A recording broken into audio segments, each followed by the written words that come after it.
All right, everybody, thanks for joining us. We're going to start with a brief opening statement from Coach. After that, we'll take questions. Raise your hand. We'll come around with a question later. Good opportunity we have this week. Excited about the chance we get to go down and play against Miami. In Miami. It's a good atmosphere there. They've been doing a really good job for a long time. So happy they got that thing back rolling down there. Mario Cristobal, Coach Dawson, Coach Heatherman, and Coach Coulter. They've been doing a really good job just watching those teams and watching them play. They got a bunch of really good football players, a bunch of kids I've known through recruiting and things of that nature. So excited for the opportunity that myself and our staff have the opportunity to go and compete against these guys. Questions? We'll go Dan, Brett, Chris right across the front.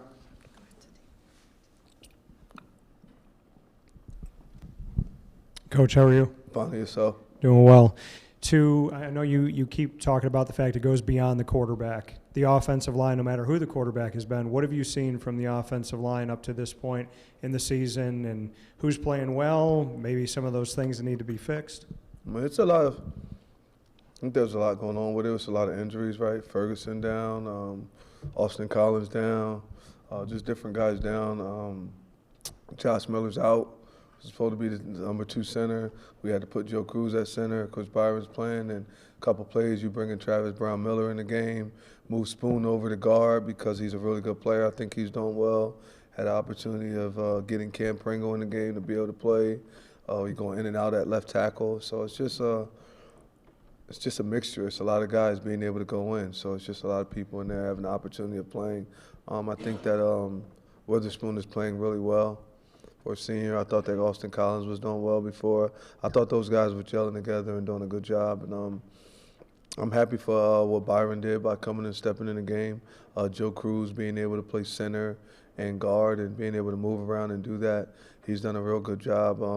A guy that we'll look at as coming back as a leader, being able to see him and Byron Washington and those guys on the line next year, that means a lot to us that we have them. So it's just it's a lot of guys moving. It's a lot of parts to that offensive line right now, and different guys are ready, and every man has to be ready. Like we told all the freshmen, hey, be ready to go because you never know when it's your time or when your number will get called. So it's important you have to do it right now. As far as Luke Carney, we've seen him in spells, but we haven't really seen him throw the ball. Is there a desire to see him be multiple if and when he gets out there to actually see what he can do in the passing game? Yeah, we're hoping to. Hoping to be able to do that when that time comes. Luke has like one more game left to play, if I'm not mistaken. So, the plan was always to redshirt Luke and to keep him going and being able to do that. Those are some of the things that we want to continue to work on and have him continue to progress for him to have an opportunity to be as best as he possibly can be in college football. So it's just going to take some time to have that full offense open up for him that way. I think what he has best right now is his legs, and he's intelligent, and he can make all the real quick little throws and things of that nature. But we want to make sure that he's ready to go out and play completely when it's time. So he has one more game to play in, and before the red shirt comes. So that's what we plan on doing. Fran, then Chris. Fran, there's a report that you made some staff shuffling or changes specifically with Nunzio Campanelli and Miles White. Is that true? And if so, could you detail what those changes are? I think Coach White is no longer with our staff. Coach Campanelli is definitely with our staff. Coach Campanelli, to me, has done an amazing job throughout his career with coaching quarterbacks over the last few years, but he's also coached tight ends at a high level also at another university and also here. We have a lot of experience on the staff when it comes to their expertise at coaching more than just one position. I think sometimes styles make fights, and there's different things of that nature that go around. But for us to get the best out of our players for the last 3 games of the year, for us to possibly try to go and fight to be able to have a 4th game and to do all the things that were needed, I felt as though there was some stuff that needed to happen on our staff. I feel that when you make some of those decisions and those things now, it gives you an opportunity to see if it works, because I think it will. But you get to do it now and not wait until after the season and say, okay, this is going to work, and then there's no trial error to find out. Right now, I'm hoping that this works into our favor. Coach Nunn's coached tight ends before. He's going to go back to coaching the tight ends. Mike Johnson has over 10 years of NFL experience of coaching quarterbacks. He'll slide in and be able to go and coach the quarterbacks. And from a receiver perspective, Josh Gaddis has been coaching in college for 17 years, and he's been a wide receiver coach and has coached Penn State, Alabama, all over the country, Michigan. He's done a really good job coaching wideouts. And we feel that this will give us the best opportunity of going out to be able to compete and win football games. Nothing is done just because it's like, oh, let's just try this, let's try that. We're doing what helps us, gives us the best opportunity of being able to compete to win football games. And I feel that the guys in all of those roles, I think they relate to the players well. They'll do a really good job, and we're hoping that they give us the opportunity to compete and win these games. So just to clarify, Coach Johnson is now with quarterbacks, Coach Nunzio is now with tight ends, Coach Gaddis took Miles White's position, is that correct? Yes, sir. Okay. Chris? Fran, Steve and Nunzio were pretty close. Mm-hmm. Do you have any concern that sort of that shift hurts your ability to like bring Steve back next year? No, Steve coming back. So I think all the coaches do a really good job. I think I'm really good at recruiting. I think I'm really good at building relationships. Steve came to play for me, right? The guys that commit to the school now, had a bunch of guys on campus this week. We had guys on campus about last week and a few other times, and there's a bunch of kids here right now playing. The number one thing that I always tell them is your position coach may change, but you're coming to Syracuse to play for me, correct? And that's why Steve's here. Does he have a great relationship with Coach Nuns? Absolutely. But Coach Nuns is still on the staff. He's still here. Steve's still rehabbing and doing everything the right way. I just talked to Steve last night. He actually texted me again this morning to make sure that he was going to be on the travel squad and all like that. So, yeah, we're fine in that department. So we'll be good. Steve will be back, and Steve will be the quarterback next year. And there'll be other guys come in and try to compete, but he'll be back next year. Who's the starting quarterback against Miami? We're going to go and compete in practice. We're going to go out to practice, and we're going to compete our butts off, being able to play. Joe played last week. I'm hoping that he can be better than he was. Ricky's still on our football team, who does a good job in practice and pushing and going. Just trying to see if we can get that on the field. We just got to do everything we can to be able to go out and compete and play against Miami. Do you see it as you mentioned Luke's red shirt. Do you see it as a three-way competition this week or a two-way between Ricky and We're just going to practice as hard as we possibly can and then see, what will be the best thing to help us. Go to Aiden over here on the end. Coach, you mentioned about Josh Gaddis. Can you speak to the role he's played so far and maybe how an increased role can help you and the offensive staff? No, I just think he has a lot of knowledge when it comes to the game of football. He's intelligent. He's a strong personality guy that has coaches with a lot of passion. So I'm excited to see him go in and have an opportunity of putting his footprint on the wide receiver room right now. I think that our wide receiver room needs it. They need to have someone with a strong personality like that at the moment to be able to come and step in, to see them be able to compete. And really, it's all about practice. Just seeing how they compete in practice against the corners and myself, right? We like to go back and forth, so it's going to be fun watching and seeing how that goes on this week. And then I think you mentioned that Steve's going to be on the travel squad now. Does that mean he's going to the next two games, and why is that important for him and for you to kind of finish the year that way and make sure he's at all the games? I think that Steve did a really good job as a leader as he was playing, and he's learning how to do it without being in the game, being injured. So I think it always helps him. And anytime that you can help your quarterback and your future quarterback be able to help the football team and help himself mentally so then that way we can stay on the right track, I think you need to do that. We'll go Zach and then Javon. Fran, just amidst the losing streak, what are the biggest things you're doing to try and keep this team motivated the final 3 games? I've just worked hard every day.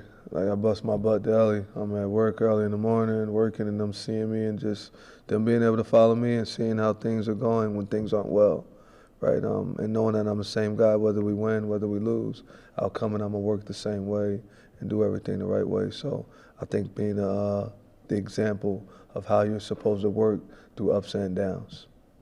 What have you seen? We've talked a lot about like the young guys and getting the young guys involved.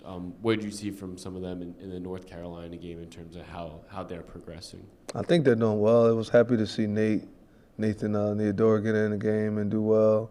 Nisi's been playing well. I was happy to see Caleb Singleton in the game again. Booby got in, had a big catch for us. Gabe Daniels in the game. Jalen Hornsby was in the game, done well. Twan's playing all the time. I thought Demetrius did really well for his first time at punt returner, getting a chance to return some punts and do that. I think that's a promising spot for him. And when you just go across the board, there was a lot of guys that got in and had a chance to play that did pretty well, and you'll see more of them this week. Byron got his first start, and he played pretty well, done a good job. Cam Pringle, another freshman that we got that came in, redshirt freshman, he came in the game and finished out the game, and he did pretty good. So it was good to see all those guys in the game and playing and doing well. Ron? Then we'll go to Maddie in the second row and then WAER right after that. Fran, just to clarify, was there anything particular that you saw on film or in practice that made you decide like now is the time to move on from Coach White?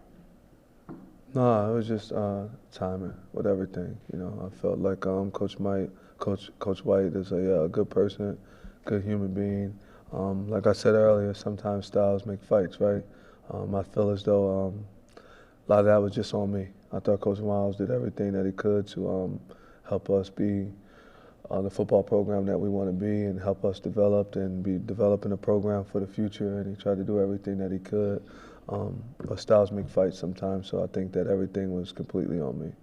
And then, in the receivers room, it looks like you guys moved Davion Kerr from corner to receiver. What went into that? I know him and his brother played a little bit of receiver. Yeah, we think he's really good with the ball in his hands. He did some stuff on scout team, and it was like really, really a pleasure to watch. And we're excited about him being able to do that at receiver. I think ultimately we just had our player meeting this morning, me and him, and he's actually going to play running back next year. So it was good to just get him over there, get him on that side of the ball. He brings some juice and some energy there.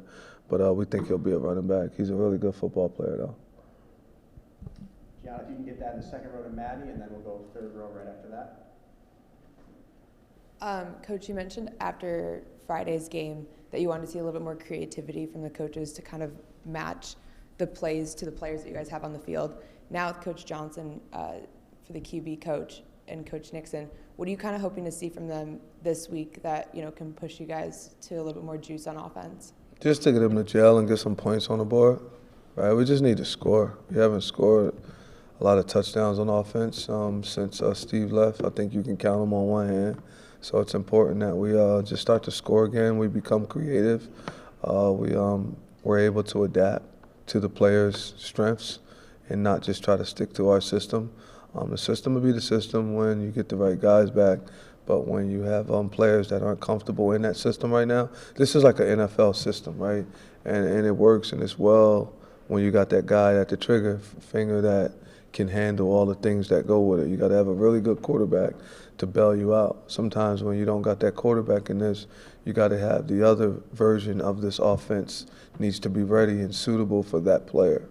And I feel like, honestly, as a coaching staff and really myself, I should have pushed for us to be able to adapt to the players faster, right? And being able to do those things, because then it helps them not take all the blame for everything and myself. So that's more so me just pushing to have us adapt fast and to make sure that we can help the players still walk around and save their face. You mentioned kind of keying into the players' strengths. Right now, you know, with Joe at QB, from what you saw from him on Friday, where do you kind of feel like those strengths are, you know, from him on the field? I'd rather keep them to myself right now, to be honest. But I think he's tough. I think he understands and knows how to keep the football. Right? I think he had one turnover on a hit for running from behind. But I think he takes care of the ball, which is important to be able to do. He's a tough kid, right? And I'll just say, like, his toughness and his ability to allow us to keep the ball and to only give it to them on a punt on fourth down. That was pretty cool for us to be able to do that. We hadn't got to do that in a while. Coach, Carson Beck has thrown 6 total interceptions in Miami's 2 losses this season. How do you guys plan on kind of replicating what Louisville and SMU did to force him into some errant throws?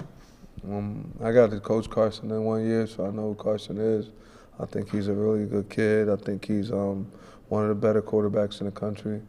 I'm excited to go out and compete against him. Used to call him the mortgage man. He's a good football player. He's a good kid, and I'm excited to have the opportunity to go and compete against Carson. I think he's going to do great things. I just hope it's not this game, but he'll do great things in his career and for the rest of his life. He's a fine young man. John, if you want to grab that and bring it back down here, we got 4 across the row that I saw in front, so we'll go Javon, Cooper, Chris, and Dan to finish off. Is Coach Gaddis going to take over as passing game coordinator also, or is that title going to go to someone else? I mean, them titles don't really mean nothing all the time, dog. That ain't. I mean, he's going to do everything that Coach White was doing and be able to help out with those things. Gaddis got his own style, the things that he likes to do, and it will help us. I think it's going to be a better fit for who we are and what we got and for all my freshmen right now. Like, I got to make sure the freshmen, I got to make sure Cook and these guys, I need to get them to tighten up a little bit, right? For me, it's faith, it's academics, and football. All 3 of those areas need to be right. Their faith, their academics, and their football, right? And when you got those right, then everything else falls in line. So if the academics, if your faith, that's what you and you. But when your academics aren't right, sometimes there's a direct correlation to the football and that's the thing that I need to make sure is right. So I think he'll do a really good job at that. And I'm not saying Coach White didn't. I'm just looking for something a little bit different right now. I'll pass it right over to Cooper, and then Cooper will pass it right next to Dan.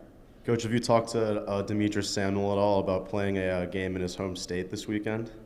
Yeah, we're excited about playing. We was talking about our extra game next year, who we want to play and stuff like that. So that was our comment, because I had a player meeting with him this morning too. But we had a player meeting, we talked about that. So it's just figuring out who we want to play next year. But we've spoken about it. He's excited to go home. It's his little brother's birthday this weekend, so it means a lot for Dalen. Happy early birthday to Dalen, so we're excited about that. You know, talking to some of the DBs last week, they say Demetrius is a guy, even in this losing streak, his energy has never really wavered, and he's always kind of a positive spark for a lot of guys in the locker room, especially with him being 17 years old. Just from as closely as you work with the DBs, just what have you noticed from Demetrius's mindset and how, he's kind of kept that positive energy throughout the season? I get to coach him personally every day because I coach the corners, so it's fun. It's exciting to be around him. He loves the game of football. We just have fun. We compete every day. Right, everything's about competing. Right, I still mess around with them, and I tell them I'm better than y'all. And we go through things of that nature, and we mess with the wideouts, like we compete. Like, it's just competitive, right? If you're here, you don't see, dang, that those guys just lost 5 games in a row, right? But guys understand and they know. And we say the one thing that we can't do, don't quit on yourself or quit on your dreams. You never know when your opportunity gonna come. There's no missed opportunity, someone always takes it. So we just try to take full advantage of the day, the opportunity that we got. And this game of football is so fun, right? And we get a chance to play this game of football. So I think he lives that to the fullest. That means a lot to him. That's why I love coaching him, because we have a lot of fun together. Dan, and then Chris to finish us off. Fran, when you look at Ricky Collins and just kind of what he's been through this year, how do you assess his play? What's the conversation been like with him with a few more games to go? And you said Steve will be back next year. Is the conversation with Ricky for the present and the future? Yeah, he just got to compete. Like, everything's about competing. Ricky's a tough kid. He's been through a lot. There's some areas that he needs to grow in, obviously, but there's some areas that he's really well at, and I think he has a strong mental. And it's up for him to compete, right? Like, he'll be competing to try to play this weekend. When it comes to next year, it's a results-based business, right? So if he comes back, which hoping he does, but he comes back, you got to compete with Steve. But that's Steve's spot, right, for the next year. Unless something crazy happens over these next 3, you make 4, then it becomes different. But I don't want to say, like, okay, Steve's going to come back and can't do that. Like, before he left, he was leading the country in passing, right? He was doing a good job, and his mental understands the offense that we run and things of that nature. And I think that Ricky's growing in it. And that's why I wanted to switch and have someone else go in the room and go and try and do it. When you have so much talent on the staff, you want to be able to use the talent the right way. I feel as though I wasn't able to use it the right way, and by not doing that, I wasn't able to bring the best out of the players. Every coach, different coaches help different players do different things, right? And that's the reason that we switched the staff up, because if Steve was here, then nuns would probably still be doing the same thing, and everything would be going the right way, and season probably be in a different ball game in a different area right now. But Ricky will be fine. And then Chris, last question. From like a philosophy standpoint, if you think a guy is going into the portal after the season, does that impact how much you give him in terms of practice reps and game time? Nah.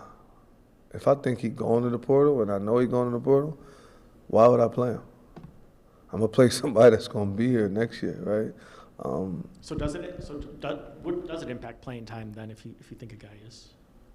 I mean, you asked me if he's not. I'm lost on what you asked. If you think a guy is going into the portal after the season. If I think he's going. If you think he is, does that impact? I mean, I can't go off of what I think, right? Like, I thought we was going to win the conference this year, right? So, like, all those things, I can't just go off of what I think. I got to go off of me and his conversation or what we would talk about and where we would be at. If I'm not going to play him, it's going to be because he told me he wasn't. And then once he say he doesn't, it's okay, cool. But I'm going to do what's best for us to win first and foremost. If he gives us the best chance of winning, then we got to continue to go with that, and I got to put my pride aside, right? Being able to do that. If he doesn't give us the best chance of winning and it's even with him and someone that will still be here, then I will go with the guy that will help us and still be here. But it's always got to be for the school, first and foremost, the program. I can't worry about my own feelings and things of that nature. I was thinking of more, right, in terms of the future of the program, you'd want to give the reps to somebody who you knew was going to be here versus somebody. I mean, you want to do it, but, like, we got to win football games, right? This is a results-based business. Like, I need to win the football game first. So you'll figure out how to make them both play maybe. But I haven't been, like, that hasn't been presented to me, so I could tell you the perfect answer right now. But then if he comes in and they say he's going to leave, I'm like, all right, cool, shake his hand right there, get him out, because I don't want that to spread through the team. Then maybe I will play the other guy, right? Like, you'll see other freshmen play this week that didn't play yet, because there's some older guys that they might already kind of be cashing it in a little bit. And they don't know they are, but I can just see the actions and emotions. So if I can't keep motivating them to go, then sometimes it is the next guy up. But as of now, everyone on the team's been completely locked in and focused, and they want to play football. All right, thanks, everybody. Thanks. You're on.